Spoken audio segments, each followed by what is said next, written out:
Hello, I'm Dr. Brannick Riggs. I'm the Vice President of Medical Education for doTERRA International. As I travel, I get asked the question by many of you about how do you talk to doctors and get them excited about doTERRA. I thought today I would address this issue, including my own story, some recommendations on how to develop these relationships, and then perhaps a little caution about them. Developing partnerships with local physicians and practices is very important. I would look at this. Here's what doctors need. Number 1, experience. Number 2, research. Number 3, drive.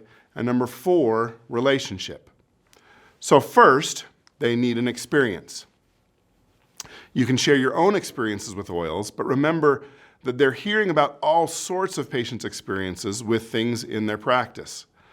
Usually, just hearing about your story will not convince them to start recommending essential oils. They need a personal or a family experience. Once they see the power that an oil has to alter physiology, they become interested. Now, next, you have to speak their language. We are trained to speak the language of science. We need research to support what we have seen. There are 2 main sites that I use in my everyday practice. Aromatic Science is a great site for all things essential oil. There you will find things listed by oil, by chemical constituent of the oil, or by body system. The other site that I refer to often is the National Institute of Health PubMed site. PubMed comprises more than 30 million citations for biomedical literature from around the world. Remember a couple of tricks as you search these sites. Don't just search the common name of the essential oil. Lavender essential oil can also be searched as Lavandula angustifolia. Some of the doTERRA oils are blends, such as frankincense and copaiba. When looking at research for these oils, you'll want to choose a name of one of those listed on the bottle.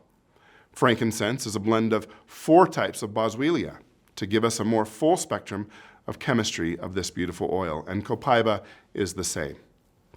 That's really it. As physicians, we're fairly simple creatures. Give us an experience, point us in the direction where we can find out more, and we're like a toy car. Wind us up, point us in the right direction, and away we go. Lastly, let me remind you of how this interaction is similar to any of those that you already manage. Relationship is key.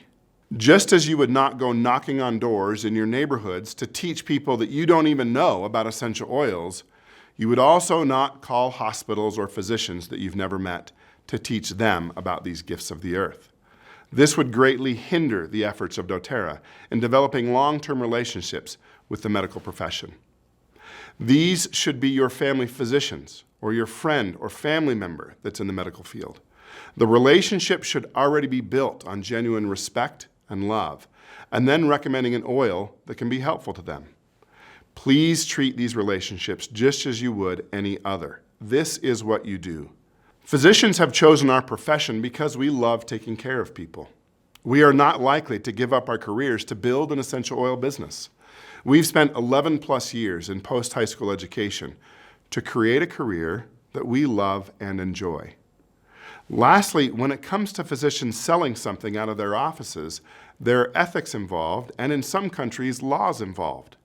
We hold in high esteem the trust that patients give us when seeking advice from us for their medical care.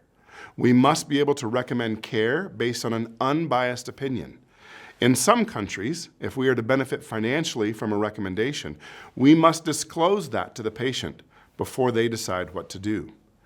Please keep those things in mind as you approach our physician friends.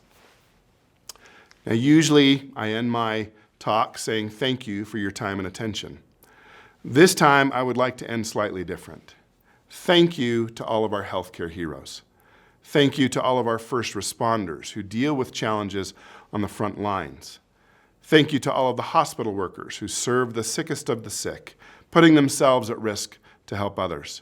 And thank you to all of the primary care providers and staff who are losing sleep at night worrying about their at-risk patients and those that have already become ill.